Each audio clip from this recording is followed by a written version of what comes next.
welcome back, footy fans, to another episode of Donnie's Disposals. I am your host, Coach Donnie Hess here, back with another AFL round review. We have hit the great old penultimate round. Round 23 has come, it has gone. So we gotta talk the footy because everything keeps going on. As soon as I think I've got this thing figured out, it totally decides to do an upside down handstand because I have no idea, but that makes it fun. So joining me as my co-host today is streamer extraordinaire and somebody I have wanted to talk to ever since I found out he was going to be on the Crowjack podcast. Unfortunately, I still have not seen his debut. I wasn't going to mess with him on that one, but you know what? He's still a footy fan, and I love to sit down and have a chat with him. We have Josh Robinson. Josh, great to see you, sir. Thank you for having me. I'm excited to be here to talk football. I love some footy. Well, I absolutely love it. Unfortunately, you are the Crows fan here, and I gotta say, unfortunately, this has not exactly been the round that you probably want to talk to with the showdown not going your way. Well, unfortunately, we'll discuss that a little bit later. I know there were some heated words and heated situations in that particular game that I think I've seen social media has not been a kind place amongst the Adelaide faithful because they've been chucking rocks at proverbial rocks at each other. But we won't go there, unfortunately. So, really quickly, as a whole, round 23, your thoughts. I don't know why this automatically come to my brain because I had something like in my kind of notes that I was going to say, but this just hit my brain. I hate that we're at the last round coming up. Like this was the Mhm. second to last round. It's like, oh, it's just like I know we've got like AFLW gearing up and we've got finals Mhm. still. It's not over, but it always like kind of just goes, oh, I don't want it to be over. Like I Mhm. love just having the football on. But it was a pretty good round. Saturday we had some really good games. Sunday was a little bit more of a Not so there's much. some yeah there was some Sunday thumpings was going not. on Sunday, but Saturday we had some good games. But I thought it was an okay round. I don't think it was five-star classics all round, but we had a Mhm. we had a couple of gems in there. Yeah, I have to say my friend Rick Shaibani got last round, and with all of those inside a goal games, I have to admit that was probably one of the craziest rounds I've ever seen ever. This round, I 100% agree with you. We had a couple of great ones, like I said, the Collingwood Brisbane one was an absolute classic at the MCG again. Collingwood, how do they do it? But we'll talk about that more later.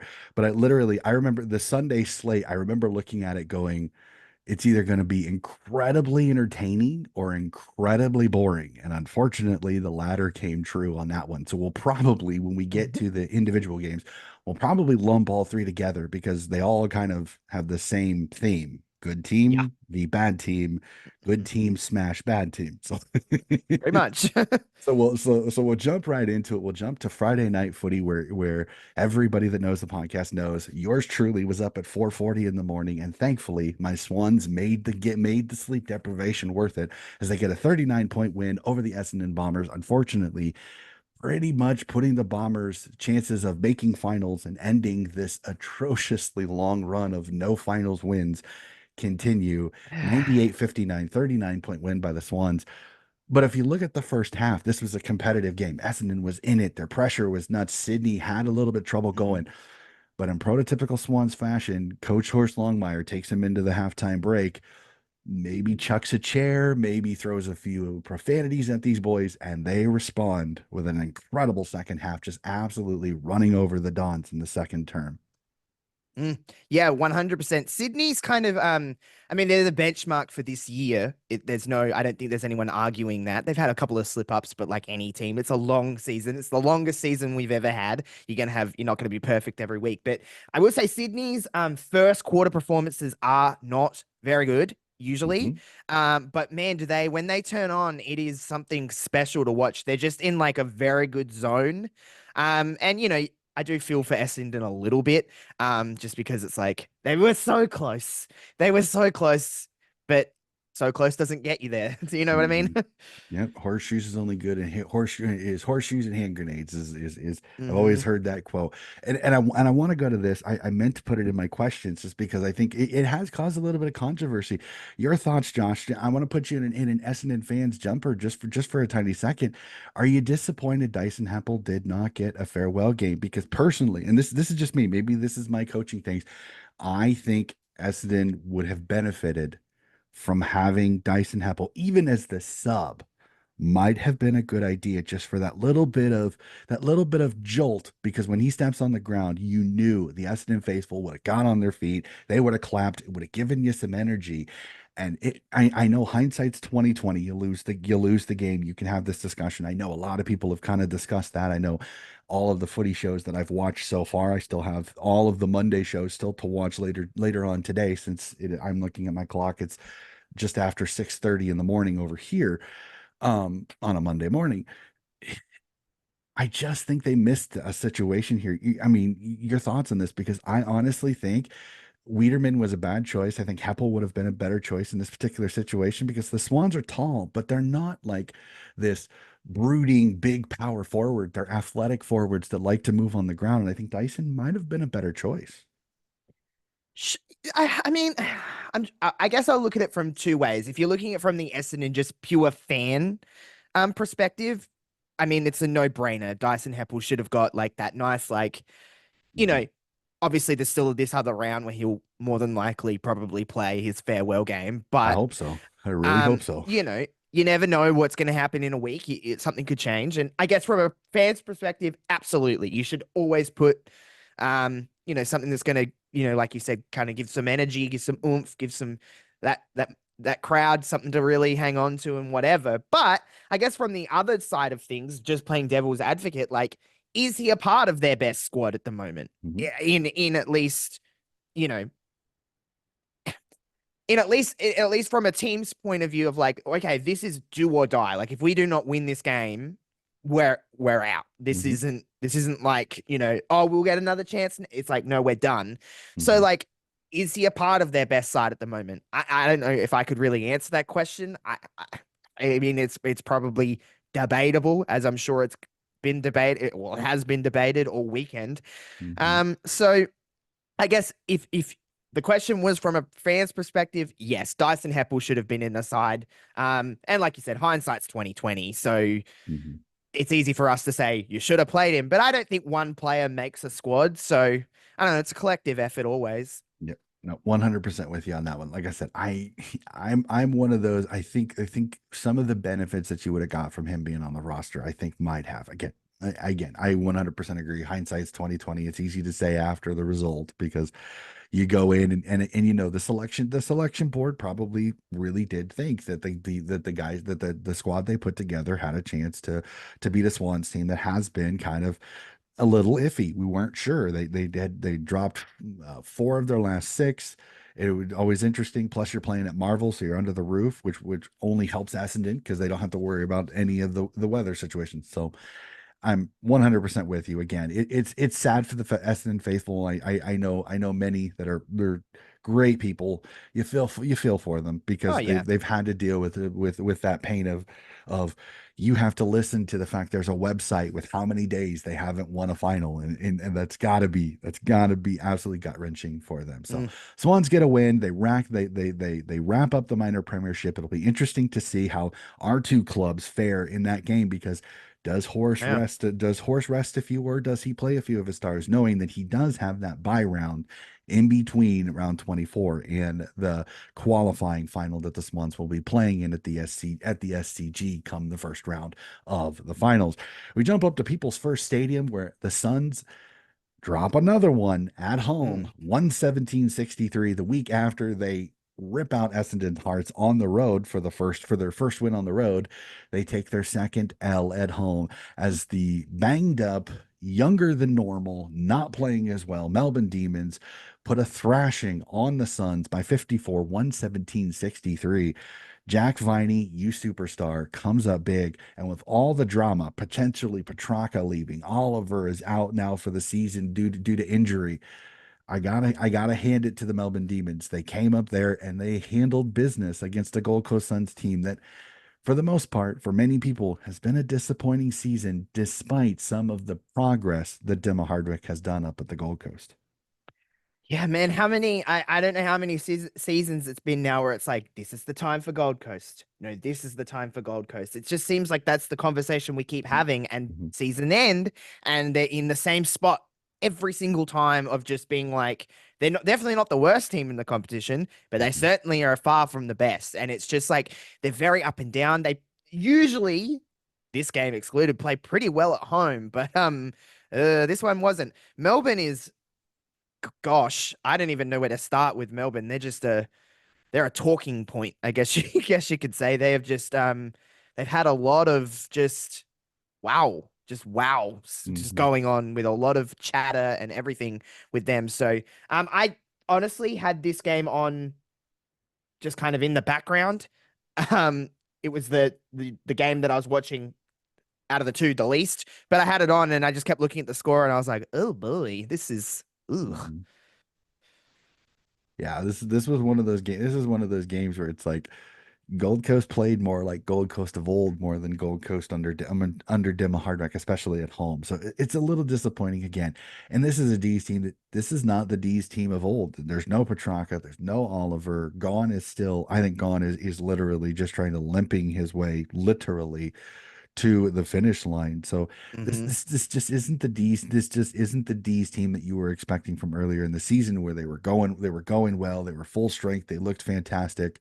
Again, offensively deficient at times. Again, I know they put up 117 points, but Gold Coast kind of handed over a few in this game that kind of that, like I said, made this a little bit more of an impressive win than it probably was game Yeah. wise. So again, if I was never one of these people that jumped on the Gold Coast is making finals this year bandwagon. I remember saying in many of my podcasts, I said there's going to be some trials and tribulations under Demo, like there has been under every coach. He's not just going to step up and they're going to be Richmond of 2017 and be the No. best team in the competition. It's not going to Mm. happen.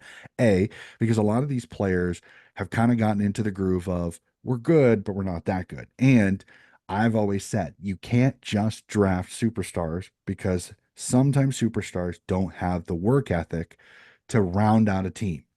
And until they can bring in veterans that have played the game with teams, they've won premierships. I mean, I know Brandon Ellis came up there, but Brandon Ellis was kind of a cast off from Richmond. He wasn't signed up at Gold Coast because he was the best player and a great role player. No, he was signed up there because Gold Coast needed to spend money. Ellis wanted a little bit more money. He was on the outs at Richmond. That's just the way it goes. Mhm. Gold Coast needs to round their team out. They've got the top tier talent, which is really funny because now it sounds like Lukosius is on his way out and potentially could find his way back to his home state of South Australia. And most of the rumors have him joining the Tricolors of Adelaide, which, if as a Crows supporter, Josh is grinning probably having that incredibly Mhm. talented player come back. They've already brought Isaac Rankin back. Now they could add Lukosius to that Mhm. particular group. That is an incredible signing there. So it's one of those where I've said it numerous times.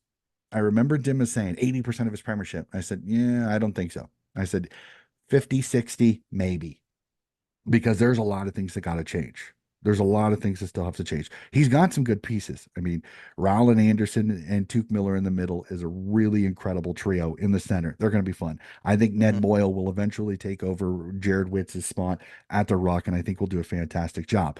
Ben King, can they keep him? If they can keep him and build around him and he can actually be consistent, then you've got something there. You've got some hidden gems like Sam Closey, who come out this year and played super well on the wing. Sam Flanders has been incredible for the Suns.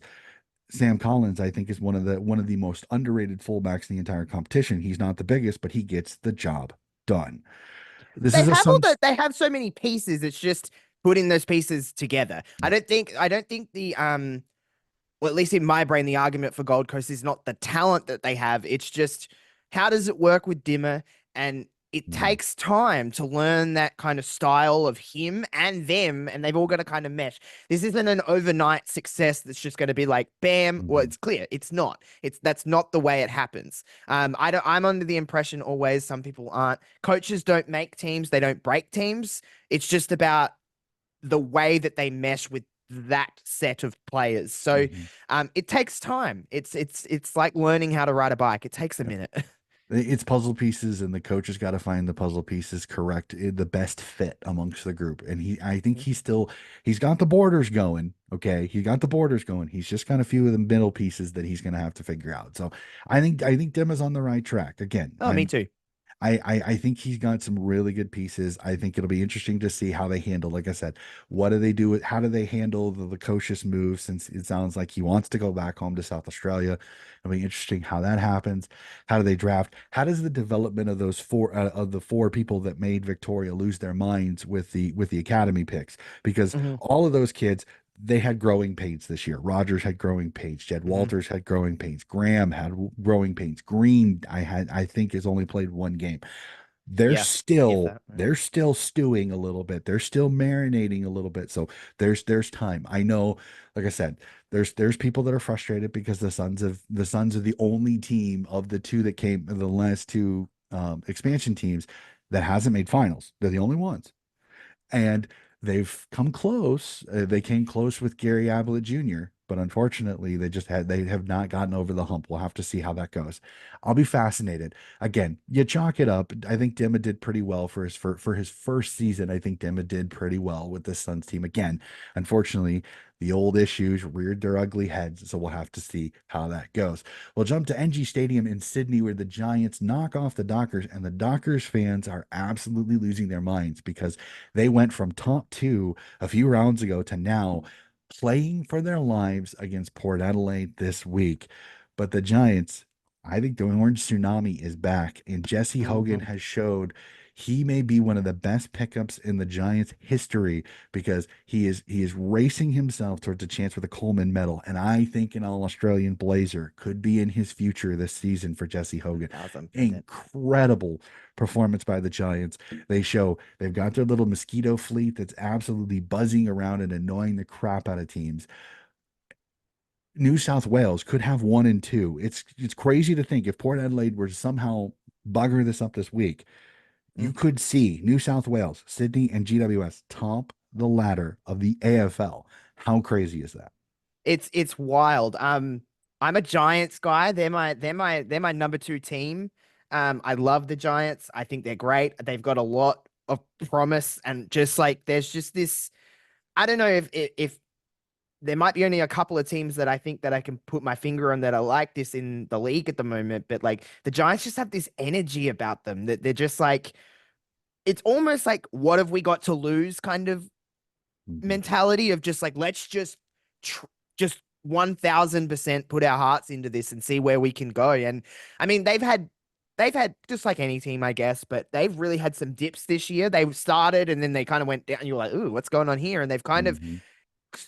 slowly kind of come back to it really is like an orange tsunami at the moment. I think Jesse Hogan is pretty much a lock for Coleman at this stage. I guess technically it's not, but I think he's going to get Coleman. All Australian, I'm thinking for him as well. They've just got there's just this brashness to them that are just like exciting, and it is kind of crazy to think that like in a very Victorian driven league. And I think probably Victoria would hate it a lot that the top two could potentially be New South Wales teams when Sydney hates football, blah blah blah, quote unquote. Like you know what I mean? So Mhm. it is pretty wild that they're the two of the best teams in the league are Sydney based. Yeah, it'll be interesting. I know that I was talking about it last podcast with my buddy Rick Sharbani, who's in LA, and he's also a giant. He's a Giant supporter, and we chuckled about the fact that there are Victorian outlets that are losing their minds. That there for a while, the way the ladder was sitting, that there could have been a first round two qualifiers and two eliminators, and none of them would have been in Victoria. Hmm. Not That's a crazy. single one. And it was like to hear them whinge about it was almost comical Oh, actually. it Because makes me but laugh. Well, and then the fact you can definitely tell that they were doing their research because then on one of I think it was Talking Footy had Mitch Cleary, and Mitch Cleary basically said if GWS were to get one, like if it got to the point where it's like Sydney's hosting and either Port Adelaide or GWS is hosting, and the only game in Victoria is Geelong, they would force the Cats to play at the MCG. And again, I get it because of the contract, but it is annoying because look at what Geelong and the Victorian government did to get GMHBA Stadium, Simmons Stadium, whatever they're calling it, up to 40,000. Hmm. And now you get to a finals and nope, nope, nope, nope, nope, nope, nope, nope, nope. You got to play at the G. You got to play at the Yeah. MCG. It's like I get it. Okay. I do get it. I get the contract. Again, you don't want to hear my opinion because my opinion is going to ruffle a lot of MCG members' feathers, but I don't care. It's not that's that it's like the Collingwood fans that after the McRae comment last week are like, well, we don't get this advantage because we. And I'm like, dude, shut Uh, up. Your whinging is getting pathetic yeah. with how far you're going on this. Your little I agree with padded cell that what you live in Victoria. what Horst Longmire said ended all conversation. This is a 23 game season, and 17 of your games are within 25 kilometers of each other. Yeah. 17. That means only 7 games do you play outside a 25-kilometer radius. Okay. You have nothing to complain about when it comes to on the road because the home field advantage for all of the Melbourne-based teams is ridiculous because the MCG is there. That's where the grand final is played. Again, I understand the MCG is the biggest stadium in the country. Congratulations. That's great. Yeah. Okay. Big whoop. It's great, but it does give you an advantage. That's why Yeah, I absolutely. understand the WA. I understand the WA club's argument. I agree with it. I think Victorian teams should play game. I think at least one round, some of the Victorian teams, four maybe, should go play two home games in WA. Let's even out the competition because It's like, until you do that, there you're always going to have the ability, especially and I know because you being South Australian and me being a fan of Sydney, we have the right to bitch. Yes, we have a home field advantage because we can play on our home grounds every one. But there's one giant issue with that. When it comes to Port Adelaide and Adelaide, when they play a showdown, technically there is no home field advantage. One team sells more tickets, yes, but you're technically playing on the ground you play on all the time. So there really isn't a home field advantage when they play each other. So you take 2 games away. All right. So you still have 10 home games the rest of the season. That's great. But compared to a Victorian team, though, yeah, you're playing other Victorian teams, but you're playing 15, 16 games in your home state in an area close to where you would base. You're either at your home ground or the other home potential ground. I mean, the argument just isn't there. So we'll it's reel it's it in, coach. it's Reel it crazy. in. So It's crazy. Don't I could literally go on like a 4 hour rant about all of that because then people many start of my bitching at me yeah, about gather round and I'm like, are you kidding? Are you freaking kidding? Like, whoop-de-doo. South Australia gets one extra game. Just shut whoa. up. And it's the same thing with the academies. I go back and forth. And again, I will say this. I understand the academies does give a tiny bit, but my argument is this. Okay, the Northern Academy's biggest issue that I have with people is like, you get a massive advantage. I go, sir, look at the flag list and tell me what advantage have the Northern Academies had. Answer my question. How many premierships do the Northern Academies have since Sydney started their academy in 2012? Because here's the thing that I argue with. You cannot count the 2012 premiership for Sydney towards that because it was started that year. So that means no Academy products have been on their list since they have had it. So that makes the grand total 0. Okay. Hmm. And we'll go to it here. Every single interstate team that has played a Victorian team in the grand final in the last 10 years has lost. So Hmm. what advantage does the Northern Academies have when Brisbane has lost grand finals, Sydney has lost three? Yeah, three. in that time frame. So what Mm-hmm. advantage is there? Mm-hmm. There's none. Sydney's always winning. Well, 19 and 20, Sydney wasn't winning. They didn't make finals either year. What's your Yeah. argument? Brisbane didn't Yeah. make finals until the last 5 seasons. Gold Coast still hasn't played finals, but yet you complain when they get 4 kids that they've actually developed. Yeah. And GWS has made a grand final and got absolutely smashed by Richmond. What's your Mm-hmm. argument? Yeah. I It's understand. ugh. I understand there's winners, okay? And again, GWS got handed everything under the sun to be there. But if you notice, they're starting to become Swiss cheese with all of those picks because they can't afford to keep them all. That's just the way it is. So Yeah. we'll go off all of that rant and then go to the biggest advantage, and that is Collingwood facing Brisbane Lions. And this game baffles me because somehow, some way, 2022 calling and 2023 Collingwood were back because I remember seeing the statistic. Collingwood led for 53 seconds. That's it. But it was the last 53 seconds of the game as the Lions fall by one, as Bo McCreary puts an absolute dagger into the hearts of Lions fans at the MCG as the Collingwood faithful absolutely lose their minds in the stands as they come back from a huge deficit at times to get the win.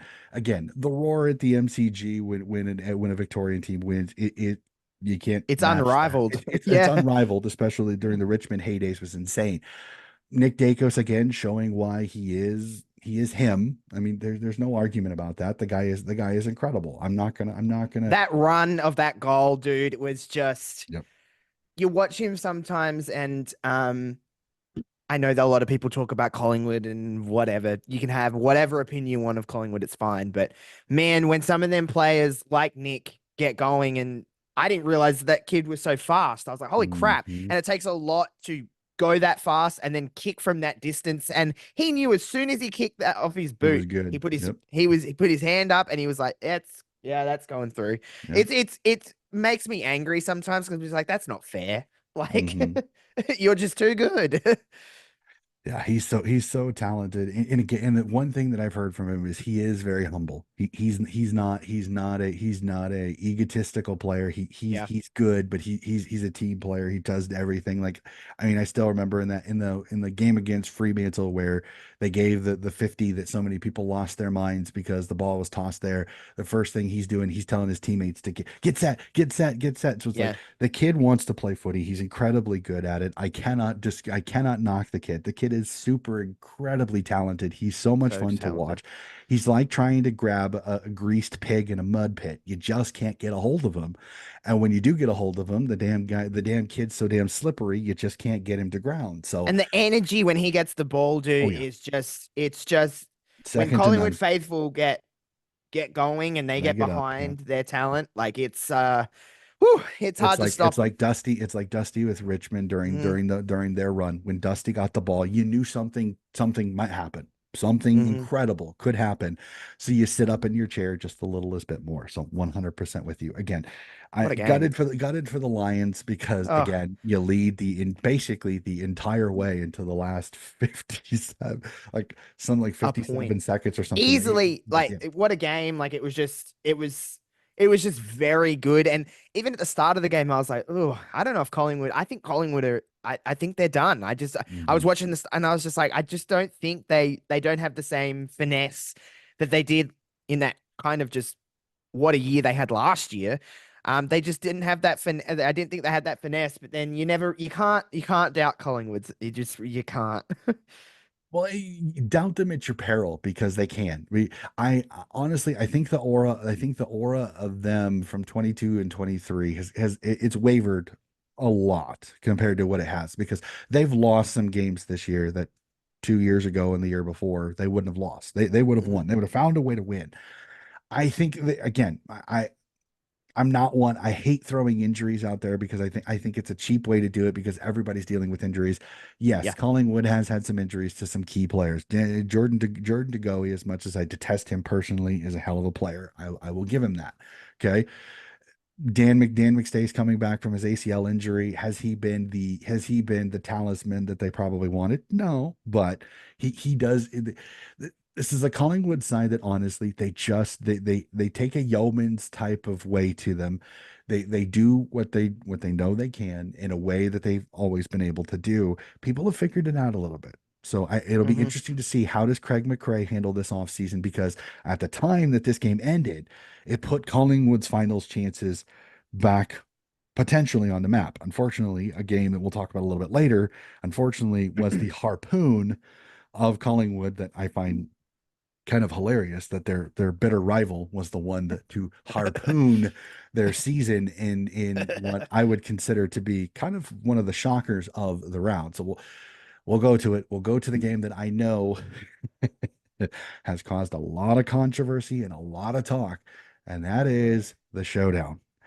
I know you don't want to talk about it because Oh I'm no, I'll talk about it, but I just don't know how heated I'm going to get. oh, please, I want you to be as honest as you, because I'm very interested on this, because again, I understand the colors run deep on both sides, Port Adelaide and Adelaide. The colors run deep. You're very passionate about your clubs. Again, I respect and love it.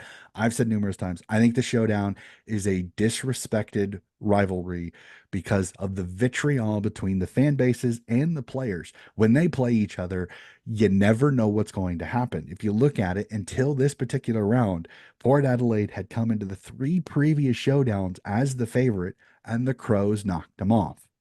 And I went into this thinking it's a perfect storm for it to happen again. Port Adelaide up and about. All they have to do is win to make sure that they get into the finals. Adelaide had one of their best performances that they had had all season, the round before, knocking off the doggies. This is a perfect setup for Port to potentially trip over a banana peel. They came to play, but the stirring moment of this entire thing was Dan Houston's hit on Isaac Rankin. He's been referred instantly to the tribunal. And again, I completely agree with it. I know some Port fans have said, well, first contact wasn't his head. Again, as they've said all season, Port Adelaide fans, I love you to death. Some of you are really good people. But again, you have to remember it doesn't matter whether they hit the head first. If you choose to bump, the outcome of the bump is fully on you. Dan Houston is buggered. Okay. He's done for at least the home and away. And I think if he gets what I think he can, he may be done as a Port Adelaide player. If the rumors are true, he's on his way back to Victoria. Mhm. So again, is it a talking point? Absolutely. Did it change the game? I mean, Josh, tell me the truth. Did it change the game? Because honestly, I think it did, because Isaac was the focal point of Port Adelaide this entire game until that injury. Yeah. Wow. Yeah, I've got a lot to unpack with this one. Yes. Okay. Rewind slightly. Um, this is I think this is the best rivalry in the AFL. I think the only reason that it's not viewed at in the media is because they're not from Melbourne. If this was in Melbourne, this would be the best rivalry in the AFL. No doubt about it. It's very good. When people don't, sometimes when I talk with my non-South Australian friends, they're like, Mhm. is it really as heated? Is it do you really not? We don't like one another. We don't get along when it comes to football. That I might have even some be a great tame way of friends. saying it, Josh. Yeah, There's listen, I've got vitriol some between great you two. friends. I've got some great friends that are Port Adelaide people. But we don't get along. I've not gone on dates when I found out people are from Port Adelaide supporters. So, and that's the truth. It all kind of started as most showdowns do within the week, like Josh Rosselli saying that Port Adelaide's supporters have no teeth, and then it just kind of went from there, and then it was all in the media. But this game was very good up until the bump. It was back and forth. It was very heated. There was a lot of pushing and shoving, a lot of just there's just a lot of anger in these games. There's a lot of heat. There's just a lot going on. But yes, I'm on your kind of thought process. And I would say this, if it was the opposite way around, if it was Isaac doing it to Dan, you elect to bump, you face the consequences. The AFL Mhm. have made it very, very clear whether we agree with these bumps or not, if it's a fabric of our game or what, or whatever you believe, if you elect to bump, you have to face the consequences of whatever happened. Mhm. Clearly, Isaac was not in a good way. His arms went limp at one point. He was Mhm. spitting. It was not good. There was a lot of disrespect going around, and then they kind of got into it after. But it did change. I mean, from that moment on, that bump happened, and I'm like, we have just lost this game. I mean, Isaac. listen, the Crows season has been a disappointment. That's one way to put it. Isaac is a star. He is maybe our number one star. You take someone like him out who was doing a fair bit of damage on the ground beforehand, it's going to change the game. But I knew at that point that was when I was. It was probably the only game of the round that I turned off before the ending because I couldn't bear to watch. And I can understand it. He has been a focal point for the group. He's really stepped up and showed why he was a top level kid coming out of South Australia in his draft year. Gold Coast didn't use the third overall pick on him for no reason. The kid is absolutely talented.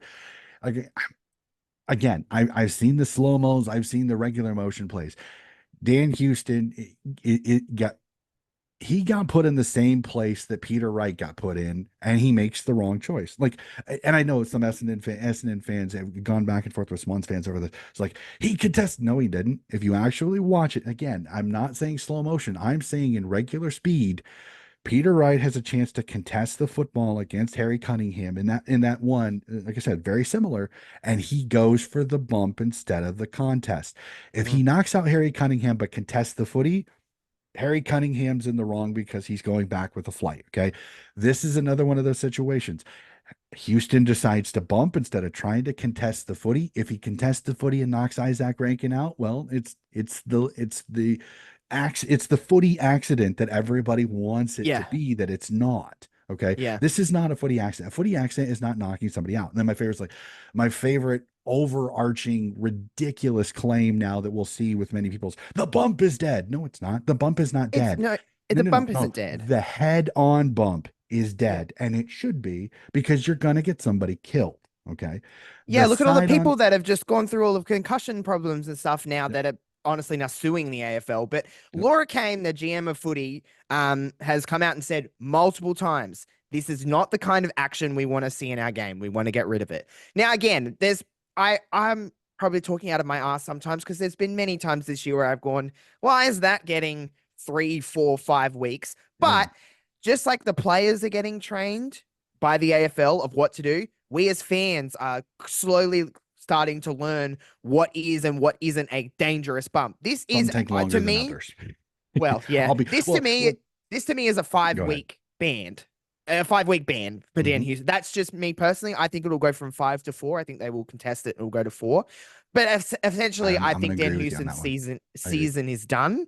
Um, you know, again, if I want to just like I know it's very easy for people to be like, well, you're a Crow supporter, of course you. Yes, okay, I love Isaac to bits. I didn't want that, but if this was the other way around and Isaac did this to Dan, I would say Isaac deserves to have a 4 or 5 game ban Mhm. because that's not the bump that they want in the game, whether I you agree completely with it or agree. not. No, Yeah. completely agree. And I told, again, being the Swan supporter that I am, I remember I said, the reason that you're saying this for Peter Wright is yours. What? And I said, no. I said, if it was flipped, I said, if that was Joel Armati doing that to Zach Martin, I would Mm, have said the same thing. If Armati braces for the bump by Joel, I'm sorry, the Armati potty gets a break. That's just the way mm, it goes. I'm smart enough, and it's like it's the same thing with the tackle. Everybody's like the tackle's eventually going to die because we had that round where there was 3 tackles that all got suspended, and 2 of them. And I said I find it funny the hyperbole of so many of these people in the media that are like the tackle's dead. No, it's not. The tackle is not dead. The dangerous tackle is dead because if you go through the statistics, 98.7% of the tackles every round are not suspendable events. It's the 3 that we talk about makes it like this is, oh my God, we've got no, we don't. If you actually no, look at it, we've got less suspensions this year than we did last year. Why? Because the players are smart, because they are trained. They they're know, adaptable. they learn. They're not dummies. Okay. These Yeah, aren't idiotic Neanderthal meat eating, flesh eating idiots. Okay. These yeah, guys are intelligent human beings. If you tell them, do not do this, they go, okay, I will not do that. And yeah, usually they don't.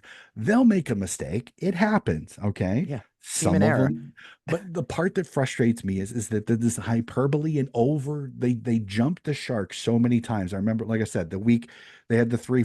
Jonathan Brown goes on the couch. Oh my God, tackling is going to die. We're going to have touch footy. And my favorite response on somebody on Twitter goes 98.7% of the tackles of the round were not suspendable. What the hell is Jonathan Brown talking about? It's the same Listen, thing. I there's I've heard the bump. The bump is gone. Watch games. The bump is not gone. It's the head the on bump. bumps definitely. It's just I think what I guess just to play on the other side of things, the devil's advocate side, is the Please. ruling just needs to be clear. The ruling needs to be consistent Hmm. because I think that's the biggest problem that we've had over the I last agree. couple of years is that the 100% agree. rules has been inconsistent. Sometimes it is a 4 week ban. Then other times it's just no, don't do Or that. they get off on a Yeah, legal technicality. it's like It's like throwing darts at a it needs to dartboard. be, Yep. yeah, it needs to With the be consistent all suspensions. the way through. It needs just to be like, no, this is not allowed in our game, and players will stop because players don't want to get suspended. They Hmm. don't. So players will stop. And If I'm just always on the again, I'll say it again. You elect a bump, you face the consequences. That's my kind of 100% opinion. agree. Sometimes it does feel like Michael Christensen just takes a dartboard and throws it at like four Mhm. pieces of paper. It hits two game suspension. Yeah. Like sometimes it feels like that because I agree.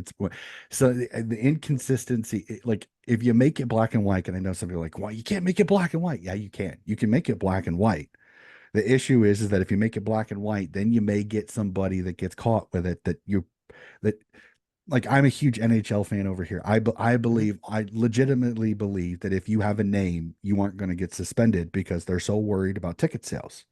Mm. It's like the NBA. Like literally, I'm an NBA guy, yeah. if LeBron James wants to slap somebody, he's probably just gonna LeBron, don't do that. But Mm. if some like Patrick Beverly or somebody that's got maybe a reputation does it, they're gonna get 4 games. Like it Yeah. just shows you that the anchor, the eye of justice is indeed does have vision, is not blind to every person, and that annoys me. Like Mm. that's my biggest thing. I understand black and white does it'll catch some people by surprise, and it'll catch some people you probably don't want to get suspended. But if you do that, then at least you look consistent, and I think that's my It's frustration on that. consistency. Again, Consistency is key with everything. so Port Adelaide get the win. Mm. They locked themselves into the finals for sure. They're going to get a top four. The question will be is it going to be second? Is it going to be third? Is it going to be fourth? That'll be the big question. Geelong will kind of help or hurt that particular point this week, especially with their trip out to Fremantle. So again, tough one for the Crows. Again, it's the how do you think if Rankin doesn't go down, do they win this game? Because I had a lot of confidence. I thought they were playing pretty good football in I this don't know if we game. would have won, but it wouldn't have been, I don't think, not that that margin is huge. It's not a huge margin, but I think that the Crows played better than the end result. Hmm. Yep. And I've seen that before. And I know that some people are starting to push the spark up the send off rule, and I'm not going to get into that argument because Mm-mm. I've made my points on the send off rule. I believe in this situation where you know it's a suspendable, you know it's a reportable offense. I think you have the ability to make it send off, but I think way too many of the old school people are just like too many. No, you can. Are you going to have debatable ones? It happens all the time. I'll sit here and tell you this right now. Over here in the States, there are guys that get suspended that they look back and they go, oh, we got it wrong. But they're Yeah. suspended. So it's just the way it goes. Sometimes it's going Yeah. to happen. It is not going to be perfect. It's never going to be perfect because it's sports. It's like it's like the umpires. They're never perfect. So why do we complain? So Mm. moving on, another reel it in, coach. All right. We'll jump to Marvel Stadium as the Saints throw another shocker into the works of this particular round as they knock off the Cats 107-89. And I don't know about you, sir, but I look back at some of my Saints fans that I know of, and I literally, and I can remember several of them going, where the fuck was this team Mm. 3 months ago? They are we talk about consistency within the AFL ruling. They're like an inconsistent team if I ever know one. Like some They're weeks, consistently inconsistent. yeah, some weeks the Saints play and I'm like, best in the league, Mhm. best. And then other weeks I'm like, how are you got any wins under your banner? Mhm. Because I don't get it. Because But I will say, obviously, I was paying way more attention to the showdown than this game. But this game was on my small screen, and at one point I looked and I was like, "Cats are they're rolling. This is Mhm. this is weak. Whatever. Cats are gonna get in, and Collingwood's chances would still be a thing for the finals." I look Mhm. away, I look back, and then I'm like, "Now, how the hell did this just happen? How the hell are the Saints up?" I don't know if they took the Michael Jordan special stuff from Space Jam or what, but that second half, man, they absolutely obliterated the Cats. It Mm, was ridiculous. I've never seen the Cats taken apart like that. Like I remember, uh-huh. the Scott, the coach Scott literally said he's like it was watching Harlem Globetrotters. It was just like Yeah. it's kind of true because they toyed with the Cats in that second half. And again, Yeah. Rowan Marshall, I think Rowan Marshall's got a super really big chance of being the AA Ruckman this year, which Mm, I honestly, I'd love to see Tristan Xeri get it because of how well he's played, but I think unfortunately he's going to get downgraded because he plays for North Melbourne. So I think Rowan Marshall will get it. And again, Rowan Marshall had another incredible game in this one. The Cats again, another stumble, a chance to really wrap up a top four spot, and they stumble a little yeah. bit. It makes this week a little bit more important now than I thought it was. But again, I look at the Saints and I just go, what could have been? Because this I God, they have a unfortunately. good list. They really Ross do. They have a great Ross list. Lyon Ball is so annoying to me because as soon as I think I've got him figured out, he pulls the defensive crap that he does in some of these games this year. I'm like, dude, you've got a slick ball moving team, can do something with it Mm, because mm. you've got Sinclair, you've got Wanganeen Miller, you've got Brad Hill, you've got some really good ball movers, and you've got some young talented kids that I think are starting to find their way. Machito Owens, the South Australian kid. You've got Tim Membry, the skunk, the double-footed jumper. You've got the King brother when he's healthy. There's some really good, and you've got, I think, honestly, one of the best fullbacks in the entire league this year. Cal Wilkie Yeah, has been absolutely incredible this they're very season. good. So They've got so much talent. They're uber talented, and I think it's just utilized poorly. they're like out of finals Western Bulldogs. St. Kilda and the Western Bulldogs Well, are too much alike. It's kind of scary because on their the day they Bulldogs. can be absolutely undefeatable. And then on their day, they can play like absolute horse manure. And it's really Yeah, frustrating because I think I see so much potential in that Saints side, and it's very frustrating. So we've yeah, got to the Sunday slate, and sir, I just kind of want to wrap all three. Like I said, yeah. I Do it. want to bow all three of these games up, and like I said, All in the same. one simple way. At least the next two, at least the Western Bulldogs v North, 138-42, a 96-point win by the Western Bulldogs. Again, this was one of those I was hoping North came to play a little bit more. I'm a little, like I said, a little disappointed in North a little bit because I thought they would at least be a little bit more competitive.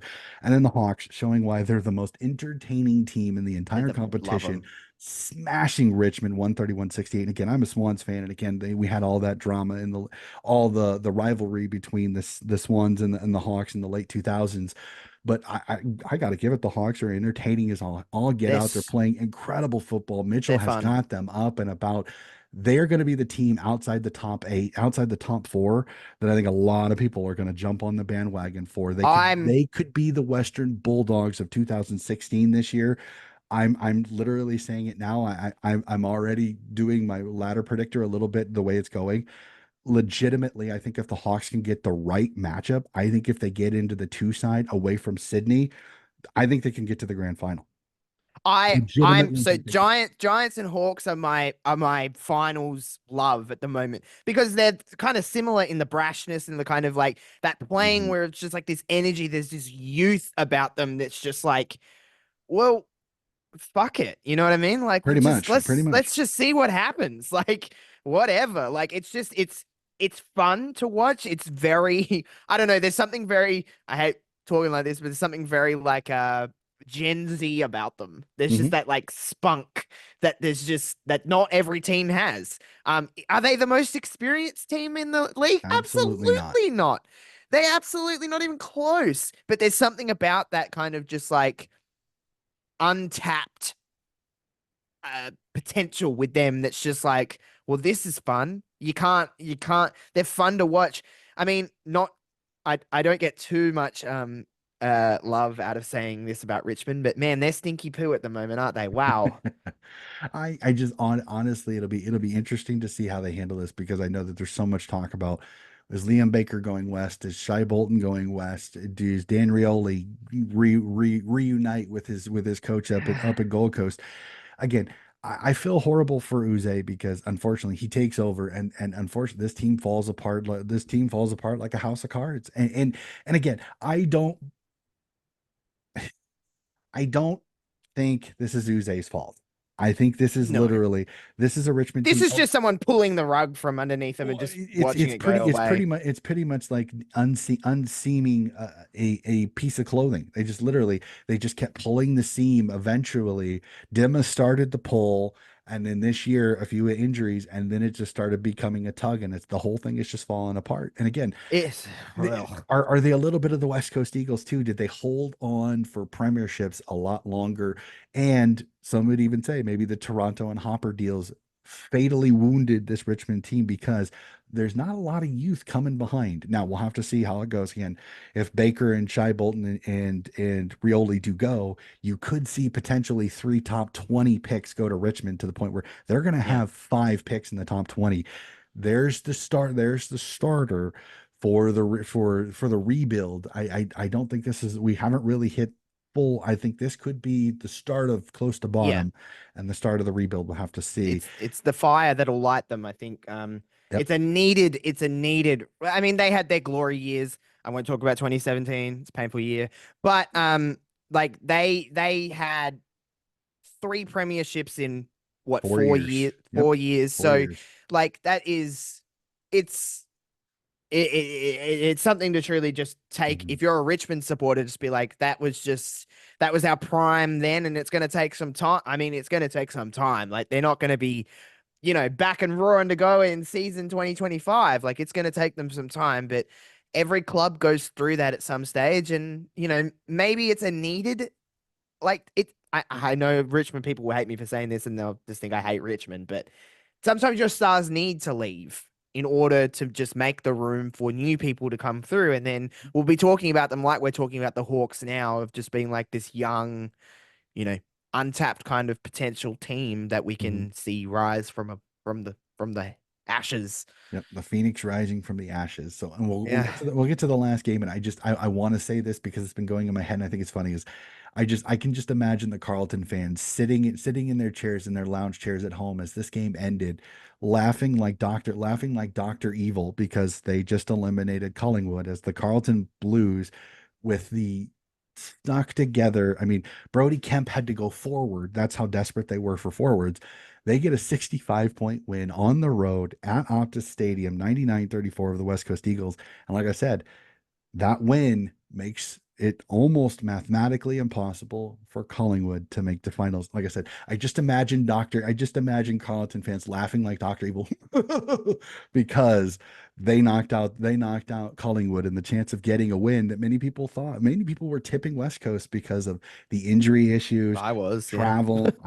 I'll raise my hand. Yeah. I did Yeah. not see West Coast absolutely face planting on Andrew Gaff's one of the few times that a last game, a farewell game, absolutely falls apart. It's which Yeah. really stinks because I think Andrew Gaff was such an incredible player for the West Coast Eagles. I agree. Yeah. During his prime, he was one of the best wings in the entire country. I know that the Andy Brayshaw punch is still something that people talk about, but an incredible player. Did he have a fall from grace? Absolutely, but again, I look at it. Carlton, they did what they needed to do. West Coast youth kind of got exposed a little bit in this game. Patrick Cripps again, incredible. They've got Kennedy. They still got a ton of talent on this Carlton team.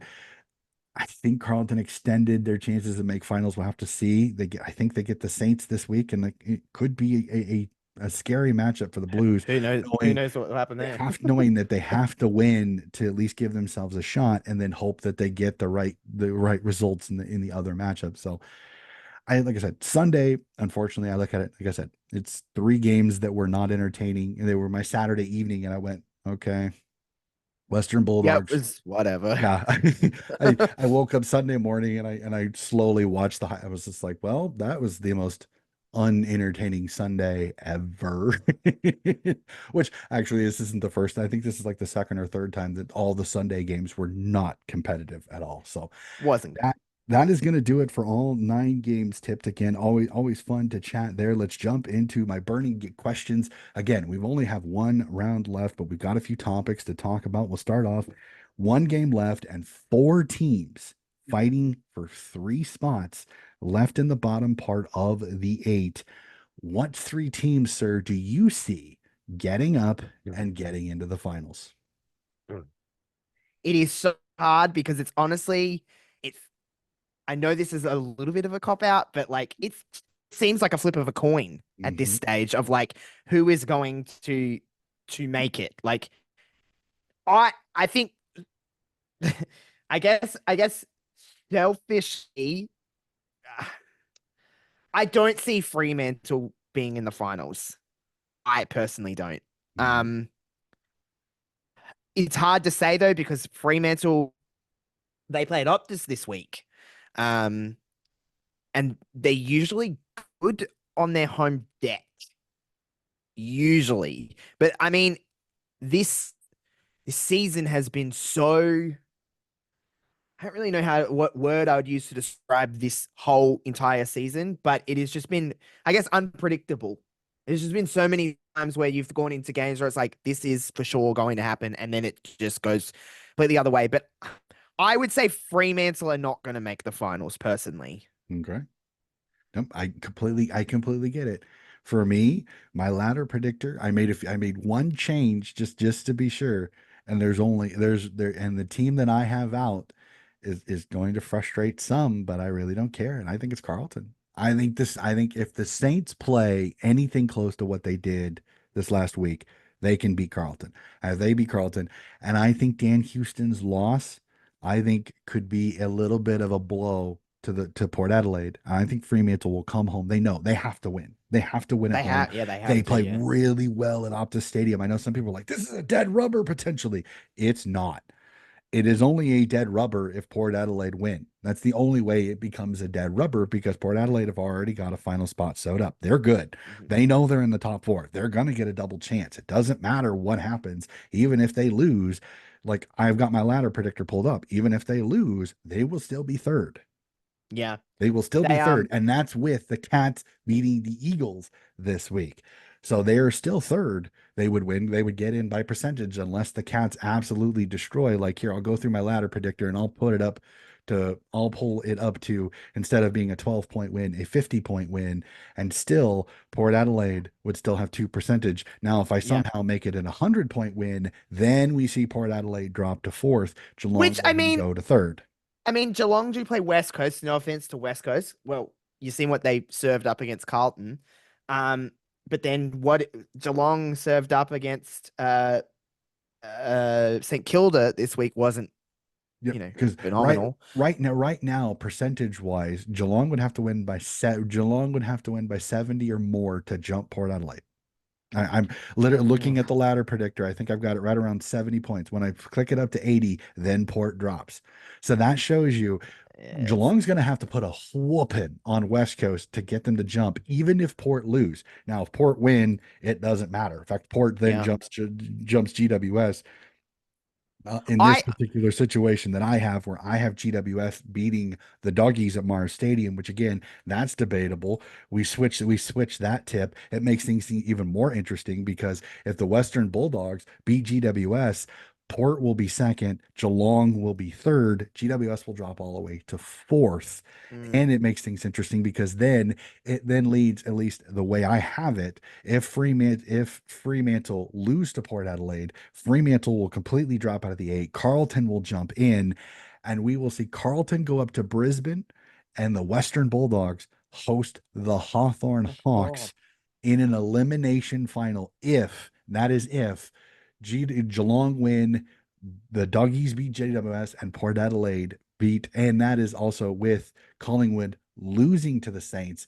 Carlton losing to the Saints, if Carlton beat the Saints, it doesn't change except for a little percentage. it is so crazy how much so much can change in this last round of football. I mean, Yep. I love it, but I just think Port, and this pains me to say, obviously, Port, I think will beat Fremantle.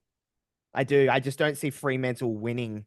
Um, See, I do. I think I think Dan Houston's loss. I think Dan's Houston loss changes their team in a oh, big really? way. I on Okay. personal again. Also, Fremantle's playing at home. They know what they need to do. They know they need to win to make finals. Yeah, sure. It becomes a danger game for Port Adelaide because again, what is Port Adelaide playing for? Really, they know they're in the top four. The only thing really that they would be playing for is a home final. Now, again, Sure. some people would say that's great, but honestly, Port Adelaide the last couple of times that they've went out straight sets, they've had home finals. Maybe a road final may not be a bad thing. Again, I know it's weird. Everybody wants a home final. I get it. I get it. But I'm spitballing here. What if Port Adelaide goes because you're going to play Geelong, you're going to play Geelong, so you're going to get to play on the G. And I don't think Port's played too bad at the G this year. So I don't know. I'll have to see. So Mm, I'm with you on that. But for me, I think it's Carlton. I think Carlton falls out. I okay. think their injury list didn't hurt them this week, but you're playing a Saints team that's much better. You've got Cal Wilkie back there, and he doesn't have to deal with the Twin Towers. Cal Wilkie can have a field day, and if Carlton can't score and the Saints have enough slick ball movers, I think they can put some. I think they can put some points on the board.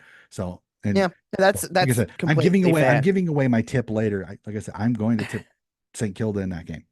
Yeah, I'm much more confident because of the list and the health wise of them that's fair. on that one. So we'll jump to it.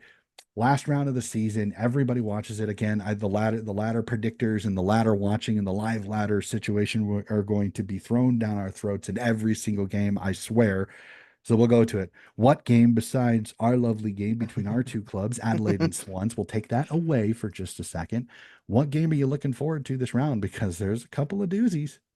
Yeah, there is. I don't know if this is going to be everyone's game that they're probably going to be looking forward to, but I'm actually really looking forward to Bulldogs and Giants. I think it's going to Hmm. be fun. I Me think too. that's going to be a fun atmosphere. Again, I'm a Giants guy. And I always find it interesting when the Giants play away from home because obviously they play well when they play at home, Mhm. usually. Um, but I And the doggies think play Ballarat so well too. that's yeah, Ballarat is wow, what a place. I've been there. It's not fun. It's oh Not the first but person I've heard say that. Ballarat is just oh my God. So Bulldogs usually play again. Bulldogs are a little bit like St Kilda, like you said. They're one and the same. Inconsistent, is the word I use when I think of the Dogs. But I guess the Giants traveling is always something that I put a little bit of a question mark to. I Mhm. No, want I to get see it. them get better. So I'm actually really looking forward to that. I like that, by the way, that all the Sunday games are separated. But you don't have any overlaps for the Sunday games. Gonna make for a long Saturday evening, Sunday early morning for me. I'll tell you that because Oh yeah, for you that'd be I honestly don't know if I'm gonna be able to sleep that night because again, the entire final slate is gonna be set by that round because all three of those games can affect the finals. I mean, yeah, Western Bulldogs, GWS Giants is the first one at Ballarat, and it starts 9:30 p.m. my time because it's like an afternoon game over there on Sunday. Then you have yep. Carlton at hosting St. Kilda at Marvel Stadium, which is interesting Mhm. that they didn't get the G for this one. I'd be interested on why the G isn't being used Can for I this. ask you, do you like Marvel? I don't mind Marvel. I think it's I fantastic. I would love to see them open the roof up just to add a little bit more difficulty to that, but I understand it that I in like the that they middle have of the roof. in the middle of Victorian winters when it can always be a little windy or a little interesting weather-wise, it's Raining. good to have a game where you don't have to worry about the weather affecting the game. So Mm, 100%. I like Marvel Stadium. I think the name is corny, but then again, no, I don't have control over the naming rights, and Marvel wanted to put their name on it. So what the hell? I'm for me, no. like I said, for me, it's a little corny, but I like Marvel Stadium. Listen, I like I don't think it's like as Damien. I think it has more soul than people give it credit for, and I think me too. it's a fun place to Yeah, I play. think the It's sound travels well too because it's got the roof and stuff like that. I yeah, think the yeah, sound is good. I like that it's called Marvel because I mean my oval is called Adelaide Oval. Like what a horrible name that is. So really um, inventive on that one. yeah, just like, oh, it's an You oval really and had it's to in think about Adelaide. that one. Perfect. So like it's something different. But yeah, I always like to ask people because people seem to be they love it or they hate it. There's no in between with Marvel. So I like the roof. I like Hmm. Marvel. So But I mean, I there's nothing like the G when if you're in Melbourne, you got it available. Use the G. I'm Yeah, always no, for no, that. I'm 100% with you. I bet this is probably that standard contract where they have to have a Hmm. game at Marvel Stadium. So and Hmm. so I get it. And then, like I said, Fremantle, Port Adelaide is the last one. So for me, like I can't pick one. I like I said, the Sunday slate is exactly what I'm saying because every single game has some kind of finals influence on it. Because I look at it, can GWS put their stamp on the potential to get top two? Can the Western Bulldogs get themselves a home final by winning and at least staying in the fifth or sixth spot? Carlton, can they win? Because they'll know if they win, they know if they win, they put the pressure on Fremantle to have to win to make Hmm. finals. And then the last one, Fremantle, Port Adelaide, plain and simple. Fremantle, you want to play finals, you got to win. Port Adelaide, you want a top two, you got to win. Gonna make for entertaining as Sunday's all gonna be get out fun. game Yeah. at Optus Stadium. All eyes will be all over this one in Western Australia. Mm. That is going to be fantastic for sure. And last question. I don't want to go here, but I'm going to go here. You already said it earlier. The one word that you said to describe the Crow season is disappointment. So I ask, why?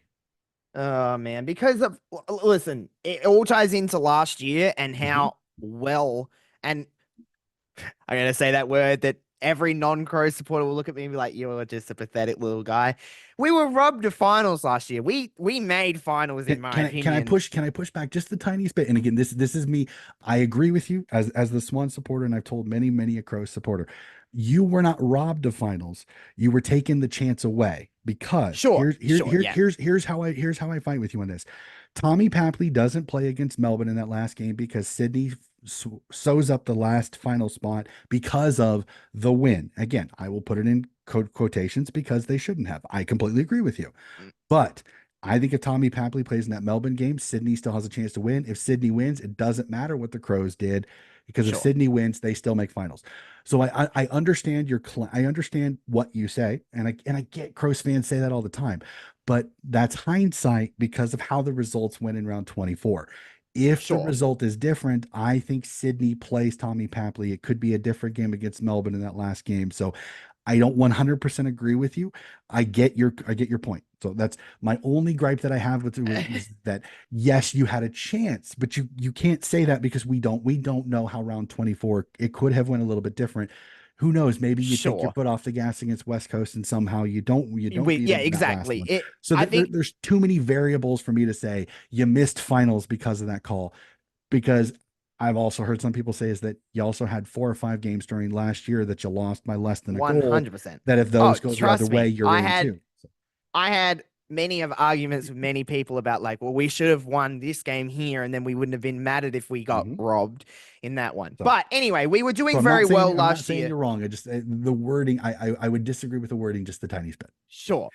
Um, we there was so much talk of us last year of like, okay, we missed out on finals last year. bit. 2024 is going to be a big year. I don't think anyone was saying that we're going to win the freaking grand final. No, That's just crazy. everybody But I said you were a think top 8 side if you we were played a like top you eight did the year side. before. I think going into this season, I was like, we're going to be the bottom of the top eight. That's Mhm. just where I think we were placed. In my brain, I was like, we have a lot of momentum. I was too. There was a lot of talk about like, how long is this Crows rebuild going to take? And I'm like, I think we're at the tail end of it. Well, going into this year, I think we're at the tail end of it. Obviously, there's a lot of just the way we started this season was not a good Hmm. time. By the time we got to gather round, I was pretty deflated, and that was what round four, round Hmm. five. I was like, man, we've still got some work to do. Now, there's been some a disappointment is the word that I just used to describe this whole year. There's been some shining lights of this year. I think there's Hmm. been some players that have come out that have just been like, hold up, wait a minute. Benny Keys has been wonderful for us Hmm. this year. I just think he wasn't having the year he was having this year last year. Not saying Hmm. that he was bad, he wasn't bad. He's just had a really good standout year. We've had a lot of if you want to call it unluckiness, I guess you can call it that. Might be other words that some people use with Isaac getting suspended, Hmm. injured, all of that kind of stuff. Um, there's been a lot of talk about Tex this year, about Mhm. whether this was his last year or potentially going on or whatever. And he's had some injuries and whatever. And Riley Thilthorpe being out and then coming back. And I, as anyone that supports their clubs, they love their club with all of their heart. So I'm probably we're our biggest critics of our club, and Mhm. I know that we're better. I think we are better than 15th, and I think we're the best 15th place team that there is. Um, I just think I think a lot of if you look at a lot of the results of the Crows, is that the unfortunate part of the Crows, not every game, they're Mhm. just not getting the 4 points. Sometimes they're very close, and sometimes they play way better than the end result sometimes. And I think that's ladder placement as well, is that we play better than 15th. Mhm. No, But I'm disappointment, 100% with you on that one. still, you don't get the 4 points, you don't win, it doesn't matter. So you got to, when there's a lot of talk about like, coaches saying, "Oh, but we're good." It's like, but you're not good enough because you're not winning. So there has to Mhm. be something that needs to change. And I'm not a person that's like a sack coach person because I think that's dumb mentality. Just sack the coach and then you get no. It's just you have to win. It doesn't Mhm. matter how good you are, you have to win. Mhm. So I hope that 2025 is better than this year because there's just been a lot of just like, why did we drop that one? Mhm.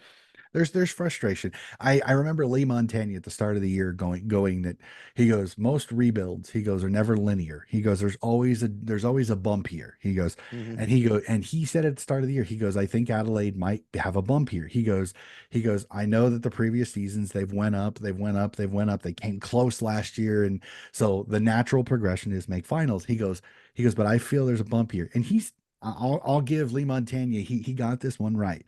Yeah, I he did. don't think it's for I agree with you. I don't think it's for a lack of trying, and I don't think it's a lack of uh, I just think there've been some games where you needed somebody to step up and it didn't happen, or you just had the worst possible luck in the worst possible situation. I mean, everybody talks about Isaac Heaney running too far against Collingwood against the MCG again. That's just bad luck. Okay.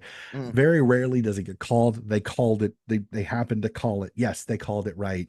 And again, it just caused more controversy because then they went to like Oh, four other games and found three other times where it steam wasn't coming out of called. my ears. Exactly. So no, I 100% get you. I'm with you on this. They were a team that I think a lot of people saw how good they could be, and I think this year something didn't match up. I think next year could be the year you make finals and you do some damage. The question will be is, do they re-sign Tex? I think they should. I think Tex would be a great keep for the club purely on the fact that if he doesn't have to play every game. If he No, no plays way. standful, it's not a bad thing because it means that your youngsters are getting on the park. The issue that you need to do is there's some lifting that needs to be done by some kids that are really talented that are not playing the way they're supposed to. Josh Rosselli, little piece of advice to you, sir. Shut up and get tougher at the footy because His year this year you has you are not been his literally year last year. you are going Wowee. you are going to get skewered by footy media this weekend. You got skewered for some of your attacks on the footy. You gotta and I know some people it's an easy thing to say from sitting in your own living room. I understand that, but dude, you gotta toughen up because some of your attacks on the footy that I saw were woefully horrible. I get it. Woefully horrible. Trust me. Okay. I get it. Ben Keys, I think he's a smoky for all Australian this year. I think he's been fantastic. He's got statistics that are up there with some of the small forwards, especially considering Papley's down a little bit, Toby Green's down a little bit, Charlie Cameron's down a little bit. I think Ben Keys has a good argument to be a forward half flanker or a pocket potentially. I like him for my team. Honestly, I think he's been really really good for the Crows despite the record. Riley Philthorpe, I think a full season next year in Thor mode with the Oh my improvement that God, he he's had in his huge. body. He's gonna be an absolute beast if he can stay healthy. The biggest question is, can they get him through an entire offseason without a part of his body breaking down? The Yeah. other question will be is can you get Riley O'Brien to figure out whether he's a good ruck or a shit ruck, because you need to figure out whether he's going to be your Rob. guy or if you're going to have to make a move. I love Riley O'Brien to death, but there were a couple of games this season that I think I'll say this as a Swan supporter. That was one game you lost because you didn't have a better ruck. You threw Strachan to the wolves against Brody Grundy, and that I think that killed you. I think if you have Riley O'Brien, I think that evens that game out. I think the Crows had a better chance of winning that game if they have Riley O'Brien. That's a selection. That's a selection issue. I think Jordan Dawson, they need to pick where is he going to be? Is he going to be a wing? Is he going to be center midfielder? Is he going to be center half back? They can't keep moving him around. He needs to be in one place so he can get continuity in his game. Mitch Hinge has been an incredible addition this year. I think he's really Mitch has stepped up been this year. really good. I think he's making an argument. I think he'll fall short of an AA, but I think he's really showing he could be an incredible one. Can you keep Keen? If you can keep Keen, I think you're starting to kind of build some good points in the background. He's yeah. There's a lot of positives for the Crows Billy that I see. Dowling's really good coming I through think yep, too. I think he's he going to be played really really well. good. Dan I Curtin. think Dan Curtin really just Mm, they just need to play him. They just need yeah, to me play too. him. Just give him reps at this stage. Like he He's just too needs. talented. He's way too talented a kid to be playing Sandful. That's just Yeah. my honest opinion. I know sometimes you want to let the kid develop. He had his ups and downs both in the Sandful and in the AFL, but I think next year chuck the kid and let him learn Yeah. by fire Trial and because error, baby. Like let's just see what happens. he's got the Again, talent. He's got the the talent. Crows, You gotta let it marinate it's in the AFL. so weird with the Crows because we wouldn't I think all of media wouldn't be talking about the Crows like this if they didn't know what their potential is. I think in the bottom part of the ladder, um, they have more potential that they you just look at them, you're like, you are maybe not a finals ready team, but you're pretty darn close to it. Like you have so much talent that is upcoming. And Mhm. you talk about Tex and everything like that. I hope he plays on for just one more year. I think it's just he's a veteran. You need to have someone around and I would whatever. give him one unless he's so worried about the money or playing two. If he wants to play If two, but let him go to man, Victoria and see if he can figure it something out. would crush me if he was playing anywhere else. It really would. Like I'm not gonna lie and say that I understand money It'd is be money weird. and It'd be great, so but weird it's seeing just him in different he's a colors. crow. He's a crow. Just like he can't just play that 1 year somewhere. It's just he's a crow. I agree. I agree. I think they'll get it done. I think they'll get it Me done. too. I think a I'm one pretty year confident. contract. You've got Darcy and you've got Darcy and you've got Phil Thorpe. Riley, I think yeah. those will be your starters, and then Tex can kind of come He could in. play every other game. Like Yep. he can just kind of Or waltz if one around. of them's got a little niggle, he flips in. Yeah, So he's Darcy's in. feeling a little niggle. Because Tex goes in. listen, Tex, I don't understand Tex is obviously past his prime, but when Tex is on, he's great. Like he's a Mhm. veteran of the game. And it's not like he has, 3, 4, 5 years left in him. He Mhm. has another solid year in him. And I just think it would be doing the Crows fans a big disservice if he wasn't a part of Yep. that atmosphere. And you need veteran leadership on a team that still Yeah, that have you have some we're youngins on this. babies. You have some youngins on this Crows team, but you've still got some really talent. Laird is good, though inconsistent. Laird is very Oh, good. this year. I He's just my want favorite player I ever, Rory I Laird, and he has been a bad year. I just want to see Barry be more consistent. I think Barry could be another Yeah, inside Barry's mid good. for you. I think Lockie Scholl has shown flashes of some great. Again, it's the entire team has done the same thing. Even Jordan Dawson and some of your best players. It's there's games that they're really good, and then there's games that they are not as good, and they Yeah, just need to level out to be. I mean, I don't want you to be fantastic every game because it's impossible. But I want you to be good. I want you to be to where we're pretty consistently know what you got. So trust me. Wonder why I I'm love pulling what out the my Crows hand, I dude. love what the Crows have. It'll be fascinating to see how they handle this off season. Do they make any moves? I'd be very interested to see how it goes because I think their ladder. I think if you look at their list is a top eight list. The issue I is agree. they didn't get they didn't get top eight list performances this entire Mm. season. Yeah, and then we got I'm like excited for the Crows. I'm the excited for them. Lukosius. Maybe there's a lot of talk of Alex Neil Bullen coming back to South Australia. If Um, you get those two legitimately, if you get those two and you re-sign Tex Walker, I think as a Crows fans, you should be celebrating because I think that's an oh, incredible offseason. That's me Me personally. too. If I'm a Crows fan, if you can bring in Alex Neil Bullen, who can go, he's a utility. He can go halfback flank. He can go wing. He can go half forward flank. He can go through the middle if you absolutely need him to. You bring in Lukosius, he can go forward. He can go back. Either ends and be Oof. very pretty dangerous. And you re-sign Tex to have the experienced guy. If I'm the Crows fan, that's my checklist. I'll be That's doing my this. Christmas list for it. If you get all three, I think you've got an incredible season. I think then you can almost start to pencil in the Crows for a final spot if they can be consistent and stay healthy. It'll be fun. I'm Yeah. I'm I'm very interested on the Crows off season to see can they get both of those two back to South Australia and keep Tex potentially even I worry that maybe with those two you maybe do see Tex go, but we'll have to see. I hope not. I really don't want to see Tex in Collingwood colors Ugh, or in that would Victoria. crush Ugh. me. That would So crush I me. don't want to see it. I want to keep him in the tricolors in South Yeah, Australia for sure. So me too. we will jump to the part of the podcast I take over just the littlest bit, and I'm looking at my time clock going, oh crap, I've got to be to work here pretty soon. So I may go a little bit fast on this, but the good thing is I work from home, so it'll give me a little bit of time. So we'll jump to the team of the week. We'll start on the defensive side of the field. On the fullback lines, we see Lockie Weller of the Gold Coast Suns. St. Kilda's Cal Wilkie again. I think he's been fantastic. And for my co-host, Adelaide's Mitch Hinge will be our fullback line. And the halfback line, we see Ollie Florence of the Sydney Swans, Collingwood's Isaac Quaynor, and Hawthorne's Carl Amon. We jump to the midfield where the wings, we see Essendon's Nick Martin and St. Kilda's Darcy Wilson will man the wings. In the centers, we see Isaac Heaney of the Sydney Swans, Gold Coast Sam Flanders, and Melbourne's Jack Viney with the ruck as Rowan Marshall. At the half forward line, we see Daniel Turner of the Melbourne Demons, Brisbane's Joe Danaher, and Carlton's Brody Kemp. I know Brody Kemp's normally a defender, but he played forward almost this entire game. And at the full forward line, we see Sam Darcy putting up 7. Oh my gosh, what a performance by that young man. GWS's Jesse Hogan, like I said, I think the All Australian full forward, in my personal opinion. And Hawthorne's Jack Gunston will round out the starting lineup. On the bench, I have a defender, ruckman, midfielder, and forward. I do one of each just to make it as even as possible. On the defense, we see GWS's Lockie Whitfield, the ruck, Jared Witz. He kicks 2 goals, but only had 8 disposals. That's why he's not starting, but I wanted to get him on the team. St. Kilda midfielder Jack Steele will be our midfielder, and forward Brent Daniels with an incredible 29 disposals and 3 goals gets my forward spot for this particular round.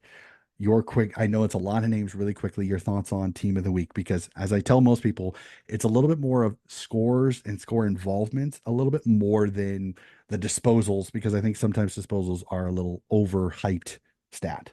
Sure. I completely agree. Sometimes I'm like, what is that even? Why are we talking about that? You're just getting rid of the ball, but whatever. I there's a lot of names. There's a lot of names. I'll just say, yeah, you put Mitch Hinge in there. Good work. He kicked a goal from the defensive side. I gotta check you in there. Like I said, Isaac Quaynor got in the week before when Collingwood lost, but it was because he kicked a goal instead of the fact that he was the defender that let Errol Goulden get loose to kick the winner for Sydney in that game. So I chuckled a little bit on that one. No, I know I go through names really quick. Like I said, this was That's a fine. week. This was a round. Oh my God, so many midfielders kicked 2 goals. It was insane. If I remember correctly, there was like 10 central midfielders and 2 wingmen all kicked at least 2 goals or more. I was like, Mm, holy.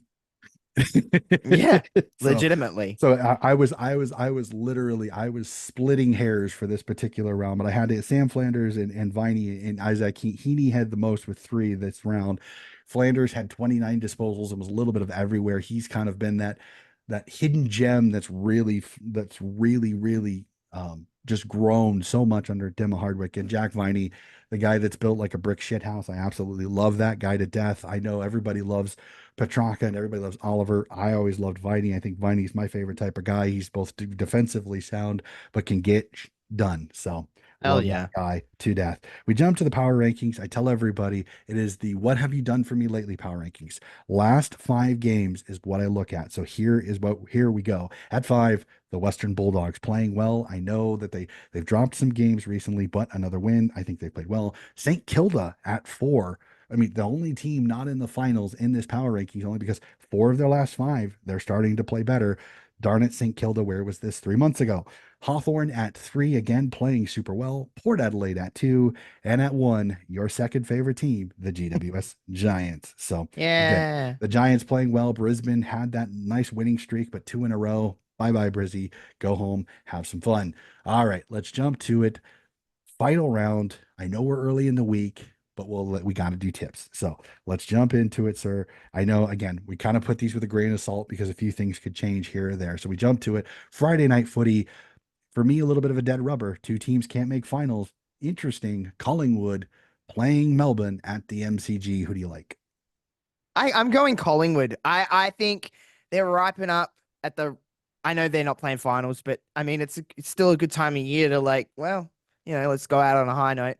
Um, Melbourne are at the moment they're just a bit. I don't know what's going on. Collingwood, Melbourne.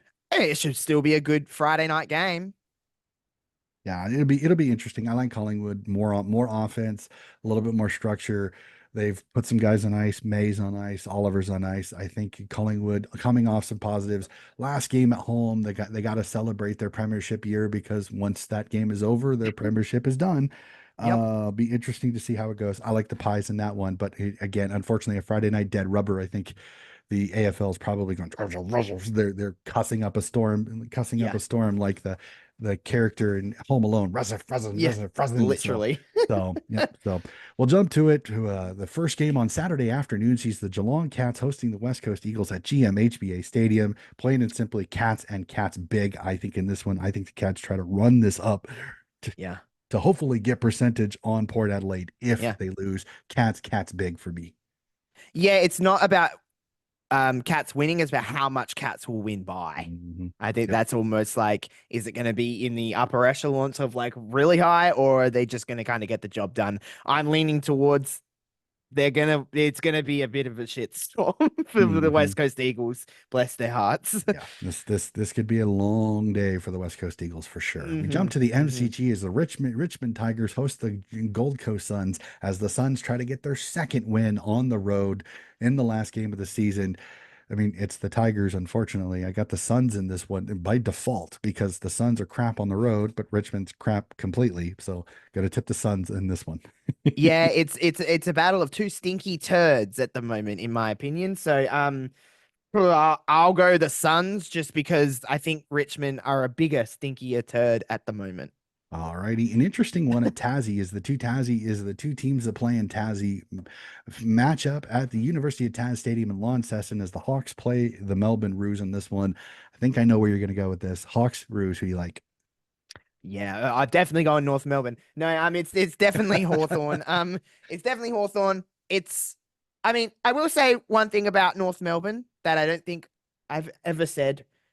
Maybe I said it earlier, I can't remember, but North Melbourne are usually takeaway last week excluded. They're a losing side, but they don't lose by lots usually. But Hawthorn are on another level at the moment. Like they're gonna run not run through them, but I think they're gonna win comfortably. Yep.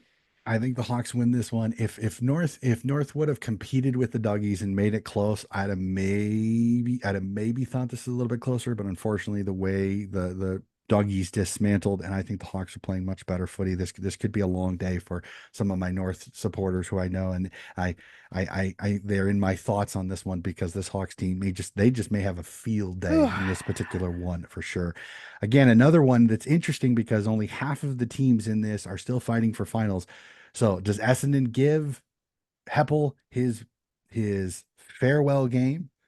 And can Brisbane at least latch on to fifth place? Because if they drop this one, things could get very interesting. Brizzy at the Gabba versus Essendon. Who do you like? Yeah, I think Brisbane will win. It's at the Gabba. Um, if this was opposite way around and they were playing at Marvel, I would nearly probably lean towards Essendon, but it's at the Gabba. Um, I do think Dyson, I mean, at this point, like this is it. Like you have to give him his game. No, you should never say who cares of like, well, if we lose, we lose. But like, you need to give him his send off. He deserves well, I hate that word deserve. He's earned that send off. Mm-hmm. But I do think Brisbane will get it done and kind of clench onto.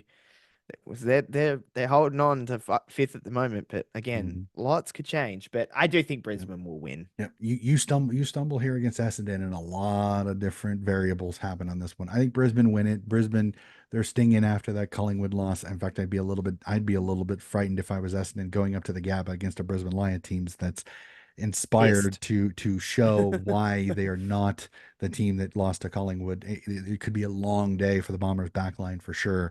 But again, Brisbane sometimes can falter sometimes when pressure's put on them. So it'll be interesting to see how it goes. I'm Mm. gonna tip Brisbane in this one, but not as intriguing as if Essendon were still fighting for finals. Would be fun on that one. The battle of the co-hosts here is my Sydney Swans take on your Adelaide Crows. Unfortunately, unlike last time they played late in the season, this one is not with finals chances for the Crows. Swans have locked up minor premiership. Unfortunately, a little bit of a dead rubber here. Fascinated to see, does Horse rest his stars, or does he play them to keep their form, knowing he does have that bye week in between? Can your Crows go on the road to the SCG and get a win, or are the Swans just too strong? Uh, uh, yeah, I do. I think the Crows are gonna win. Uh, You're fine. yeah, Go no, ahead, say no. Listen, it's it. it's not. It's the Swans. Listen, I'll put it this way because it pains me to say the Crows will lose, but the Swans should win this game. They Mhm, should win. It shouldn't be really a question. You're looking at first and 15th. With the year that the Swans have had, they're at home. Um, they're rocking and rolling. There is, I guess, the argument of like, do they rest some of their big stars so they can mhm. get a bit of a rest up for finals? But does that also kind of play into the Crows' hand of being like, well, hey, we can't make finals. Let's try and at least be Uh, like, we beat the top team. Yep. We beat Let's the throw a minor spanner in the premiers at work, the end. right? Yeah, like I don't think it'll happen. I think I honestly hate saying this. I think it'll be kind of not a matter of if the Swans win, but how much will they win by? And it will be kind of the nail in the coffin of what has been the year for the Crows. But hey, the Crows have, sometimes the unthinkable can happen. But I think the Swans will comfortably get this one done. I'll say it like this: if Horace Longmire does what David King wants him to do, I think the Crows have a better chance of winning than if they Sure. do what I think Horse is going to do. Horse is stubborn enough. I think he plays every, but I think Chad Warner, if he's healthy, will play. If he's close to iffy, Chad Warner will not play. Papley will not play. McInerney's still not there. So the three stars that they're waiting on, honestly, I don't see any of them playing. I think Horse is smart with it. He gives Warner an Let extra him week rest. just to be sure, and you let some of the young you said you Why let some of risk the it? youngsters play. The issue will be is, does he rest a Rampy? Does he rest a Heaney? Does he rest a Brody Yeah. Grundy and give But then Ladhams a we're run? still out. We're still without Isaac. We don't probably have Tex. Like it's not like we're Yeah.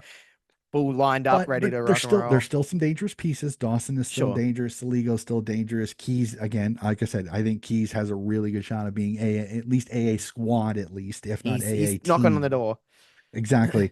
There's some dangerous pieces, and I think Hinge has been fantastic. And you played really really well at the Adelaide Oval earlier this year. The second half was the thing that kind of got away from you. So Yeah, I'm going to tip the Swans if, like I said, if me Horse too.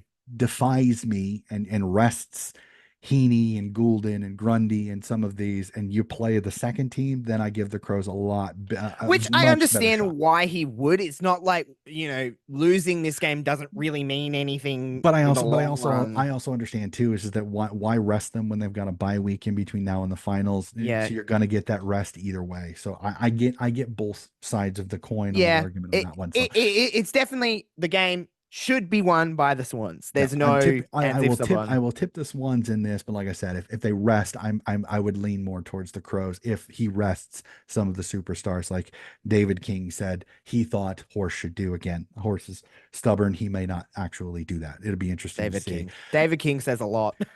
I know, and it says a lot of things that are just factually wrong, which I find Yes. hilarious that he still has a job. But then again, no, he's Mhm. like a weatherman. You can be 90% wrong and still have your job. So Mm. Got the We'll jump 10% off right. that particular We'll have soapbox. another podcast where we just shit on David King another day. All right, Mars Stadium in Ballarat. The fun one is the Mm. Western Bulldogs host the GWS Giants in what I think is an absolute classic on a Saturday and a Sunday afternoon, a Saturday evening for me. I'm gonna have my popcorn ready for this one at 9:30 my time. Cannot wait. Doggies, Giants. Who do you like? Oh man, it is. This is the hardest game for me to pick because it could go either way. Um, I'm. Is it the Bulldogs of this week? I'm gonna go the Giants, but it's gonna be narrow. It's gonna be narrow as all hell. Yep. I'm going to tip the Giants in this one. I know the Doggies play Mars Stadium really well, but I think the Giants system right now is showing that it can beat anybody at any time with the performance that they're getting. If Jesse Hogan can, the biggest thing will be, can Liam Jones take Jesse Hogan out of the game? If you can get Jesse Hogan out to where they have to force to use their smalls, then I think the Western Bulldogs have a good shot. But if Jesse Hogan can get loose and kick a couple of goals early and get the momentum on GWS's side, it could be a long day for that doggies backline, which can It's sometimes be suspect. So gonna tip the Giants in this one. I think they've got more of the positive momentum. Doggies beat up on a North team that I think kind of rolled it's over like Fido a little bit, unfortunately, this last weekend. it's also like what dogs show up. Are they the dogs that are when they're on dogs, or is it the inconsistent dogs where sometimes they play like puppies? Like it's not good.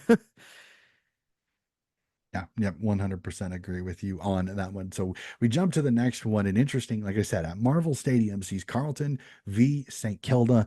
Like I said, I'm gonna say it. I got the Saints in this one. I think the injuries didn't affect them last week against West Coast. Again, West Coast, I mean, like I said, they were witches hats in that particular game.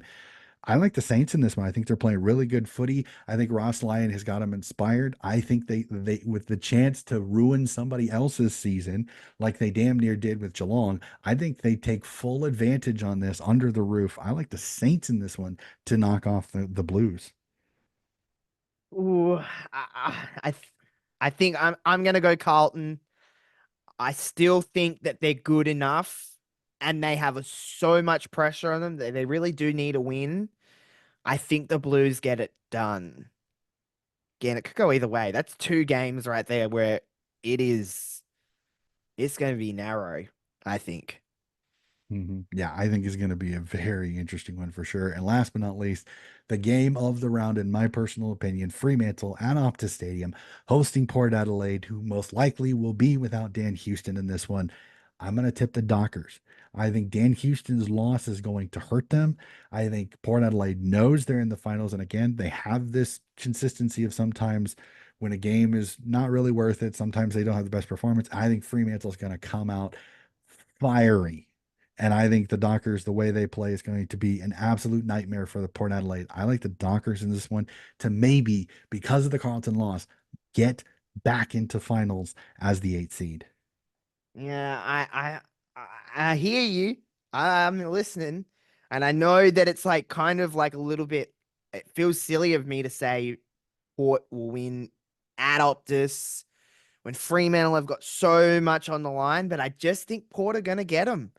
And that doesn't give me any happiness, but I think Port will beat Fremantle. I just don't think Fremantle are going to make the finals. And I'll probably eat my words, but um, I don't know. There's just something about that purple team that's just not getting in there for me. Yeah, it'll be like I said. My Sunday, I think I'm gonna have sleep deprivation next Saturday into It'll Sunday be because zombie. I don't know about zombie. I'll still get some sleep in the afternoon on Sunday, but it's just I don't know if I'm gonna be able to sleep because this is the finals are going to be shaped by What Sunday's time? What time does Freo and Port air for you? If it's 3 5:40 for me, so 3:10 a.m.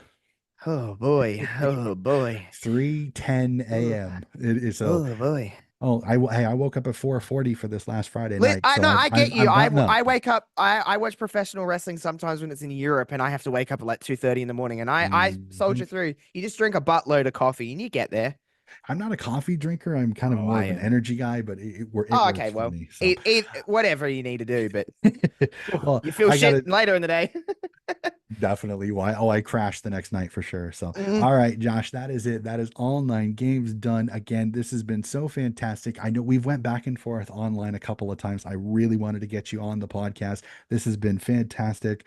I will let you do this. I know it isn't connected to footy, but you are a streamer. I want to let you get you out there for anybody that likes what they heard here, wants to hear more of you, or be able to connect with you. Just a little bit your socials and what you do when it comes to streaming, because I know that you are a huge WWE wrestling fan.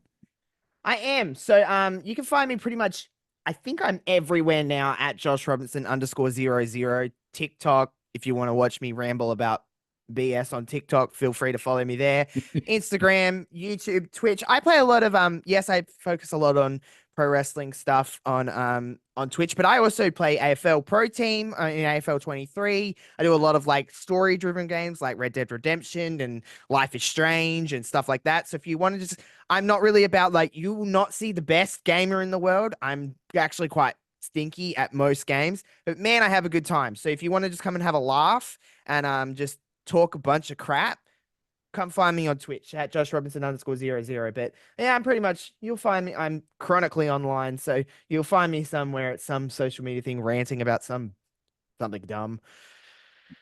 Or something you're very passionate about. There's nothing wrong with that. So again, like I said, I'm so fantastic. I know he talks. At one time he was trying to be on the Kojak podcast. I'm not going to speculate whether that's happening or not. That's not none of my business. But I wanted to get Josh on. I think Josh is an incredible person on content. He's so much fun to chat with. We had probably a half an hour chat before we even turned the mics on. So, which was so much fun. So, ladies and gentlemen, that is going to do it for another episode of Donnie's Disposals. Again, if you like what you hear, please like and subscribe. And again, finals are coming. AFL, VFL, Sandful, and Waffle finals for the men all get started very soon. So keep an eye out. So much footy coverage still on the channel and player interviews. I am lining up some player interviews. I've got a couple of Sample W players lined up, and maybe even an AFLW player just before their season starts. I can't confirm yet. It's still a little iffy. I don't want to say it because I hate saying it and then having it not happen. So just a little, I got some things in the works, hopefully for some more content footy wise on the channel. So that is going to do it for another episode of Donnie's Disposal. We'll be back with more footy talk very, very soon.